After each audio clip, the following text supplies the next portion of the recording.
Hello, ഞാൻ ഇന്ന് പറയാൻ പോകുന്നത് എന്താണെന്ന് വെച്ചാൽ ടോക്സിക് ആണോ അല്ലെങ്കിൽ എന്ത് റിലേഷൻഷിപ്പ് എനിക്കറിയില്ല. ഈ പറയാൻ പോകുന്ന രണ്ടുപേരും എൻ്റെ ഫ്രണ്ട്സാണ്. അത് നേരെ കാര്യം. ആ പെൺകുറിച്ചാണെന്നുണ്ടെങ്കിൽ സിൻസിയറാണ്, ഭയങ്കര ഇഷ്ടമാണ്. ഇവനും ഭയങ്കര ഇഷ്ടം. ആദ്യ ഇഷ്ടം എന്നൊക്കെ പറയുന്ന ടൈമിൽ ഇവൻ ഭയങ്കര കെയറിങ് ആയിരുന്നു. ഇതിൻ്റെ ഇടയ്ക്ക് അവൻ്റെ ഇൻസ്റ്റാഗ്രാം ഇവളുടെയിലും ഉണ്ട്, ഇവൾക്കൊരു ഇൻസ്റ്റാഗ്രാം അവൻ്റെയിലും ഉണ്ട്. ഒരു ലേഡി ആയിട്ട് അവന് എന്തോ അവൻ പറയണ അവൻ പക്കേനെ ക്ലിയർ ആണ്, അല്ലെങ്കിൽ ആ ലേഡി അവനോട് അങ്ങനെയൊന്നും ഇല്ലയെന്ന് പറയുന്നത്. ബട്ട് ആ ലേഡി അയക്കുന്ന റീൽസ് മൊത്തം കപ്പിൾസിന് തമ്മിൽ അയക്കില്ലേ, അങ്ങനത്തെ റീലാണ്. അപ്പം നമ്മൾ ചോദിക്കുകയും ചെയ്ത് അപ്പോൾ അവിടെ ഇങ്ങനെ പറഞ്ഞത് ഇല്ല, അവൻ്റെ ഭാഗത്ത് തരുന്നില്ല, ആ ലേഡി ഇങ്ങനെ അയക്കുന്നത്, ഞാൻ തിരിച്ചൊന്നും പറയാറില്ല എന്ന് പറഞ്ഞു. രണ്ടുപേരും ലോങ് ഡിസ്റ്റൻസ് റിലേഷൻഷിപ്പ്. അപ്പോൾ പിന്നെ പറഞ്ഞു ഞാൻ ലേഡി എടുത്ത് പറയും ഇങ്ങനത്തെ റീലൊന്നും അയക്കണ്ട, അത് എനിക്കും കാണുമ്പോൾ ഭയങ്കര ബുദ്ധിമുട്ടാണ്, അല്ലെങ്കിൽ ഞാൻ എൻ്റെ ഇൻസ്റ്റ ലോഗൗട്ട് ചെയ്യാന്നൊക്കെ പറഞ്ഞു. ഓക്കെ, അങ്ങനെ ഇവിടെ എന്ത് ചെയ്താൽ അവരുടെ ഇൻസ്റ്റയൊക്കെ ലോഗൗട്ട് ചെയ്ത് വേണ്ട, ഇനി അവരുടെ നല്ലൊരു ഫ്രണ്ട്ഷിപ്പ് ആണെങ്കിൽ അവളായിട്ട് സംശയിച്ച് ഇതാക്കേണ്ടെന്ന് വിചാരിച്ചിരുന്നു. അങ്ങനെ ലോഗൗട്ട് ചെയ്തപ്പോൾ പിന്നെ പിറ്റേ ദിവസം മുതൽ ആ ലേഡി അവനായിട്ടുള്ള പിക്സ് സ്റ്റോറി ഇടാൻ തുടങ്ങി. ലൈക്ക് ഭയങ്കര ഇൻറ്റിമസി ആയിട്ടുള്ള, അങ്ങനെയല്ല ഓവറല്ല, ഒരുവിധം കപ്പിൾസ് ഇടാൻ തുടങ്ങി.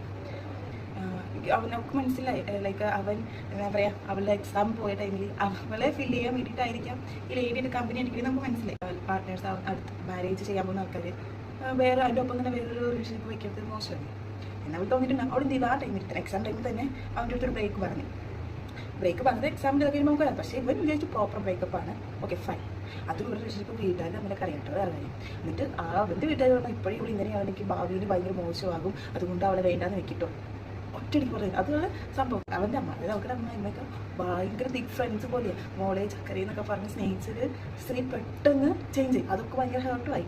ഓക്കെ, അവൾ വിചാരിച്ചു അവൻ ചെയ്ത് തെറ്റ് മനസ്സിലായിട്ട് അവൾക്ക് വീണ്ടും എന്നൊക്കെ വിചാരിച്ചിരുന്നിട്ടോ. പക്ഷേ ഇല്ല, പിന്നീട് അറിഞ്ഞു ലൈക്ക് അവൻ ആ സ്ത്രീയായിട്ട് അത്യാവശ്യം നല്ല രീതിക്കൊരു റിലേഷൻഷിപ്പ് പോകുന്നുണ്ടെന്ന് മനസ്സിലായി. അവൾ അത് ചോദിക്കാൻ പോയില്ല. ഇപ്പോൾ ഇതൊന്നുമല്ല ട്രാജഡി. ഇതെല്ലാം അറിഞ്ഞിട്ടും വീണ്ടും അവന് മെസ്സേജ് അയച്ച് റിലേഷൻഷിപ്പ് കണ്ടിന്യൂ ചെയ്യാമെന്ന്. ഞാൻ പറയണേ അక్కడ അവസ്ഥ ചിന്തിക്കണം, എന്തും മാനസികാവസ്ഥയും. കാരണം താനായിട്ട് റിലേഷൻഷിപ്പ് ഇരിക്കുമ്പോൾ തന്നെ ചീറ്റ് ചെയ്യുന്നത് മനസ്സിലായി. എന്തുകൊണ്ട് എന്നാൽ അവനൊരു ഫ്രോഡാണ്, അവൻ ചീറ്റ് ചെയ്യുന്നത് നമുക്ക് മനസ്സിലായി. അവൻ മഹാവൃത്തിയായിട്ടുള്ള അവനും അറിയാം. അവളോട് പറഞ്ഞു എനിക്ക് നീ ആ റിലേഷൻഷിപ്പ് താല്പര്യം, എൻ്റെ ഫാമിലി പറഞ്ഞു നീ ആ റിലേഷൻഷിപ്പ് വെച്ചാൽ ശരിയാവത്തില്ല, ഭാവിയിൽ നീ ഇതുപോലെയൊക്കെ പെരുമാറുന്നു. അപ്പോഴും അവൻ്റെ ഫാമിലിക്ക് അറിയില്ല എന്താ ചെയ്തതെന്ന്. ഇതിപ്പോൾ ഇങ്ങനെ നീ ക്ഷമിച്ച് വയ്ക്കുക, ഭാവിയിൽ റിപ്പീറ്റ് വരും. സോ ഗേൾസ്, എനിക്ക് ഇത്രേ പറയാനേ ഉള്ളൂ. നോക്കി കണ്ടുവെക്കുക, ലൈഫിലേക്ക് ഒരു പാർട്ട്ണർ തിരഞ്ഞെടുക്കുക. മിസ്റ്റേക്ക് കണ്ട ബ്രേക്ക് ചെയ്യുക, വീണ്ടും കണ്ടിന്യൂ ചെയ്യരുത്. നിങ്ങളെ തന്നെ നശിപ്പിക്കുള്ളൂ. അത്രയേ ഉള്ളൂ.